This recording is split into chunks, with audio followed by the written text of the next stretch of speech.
Satan will change the name of sin to make sin adaptable to accept. So instead of changing our ways, we will change the wording. Instead of pedophilia, we'll call it minor attracted people. Instead of sexual exploitation, let's call it adult entertainment. Instead of sex cults where we bump and grind, we'll just call them music clubs.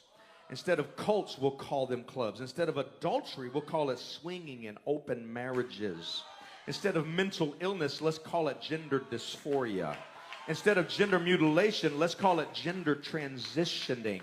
Instead of fornication, let's call it intimacy. Instead of lust, let's call it love. Instead of calling it a spiritual battle of good and evil, let's call it political. Let's call it a phobia. Let's call it hate speech. Call it something else. We are not called baby killers. We're called abortionists. It's no longer sin. It's a complex. It's an addiction. It's a disorder. It's an obsession, so we don't feel bad about it.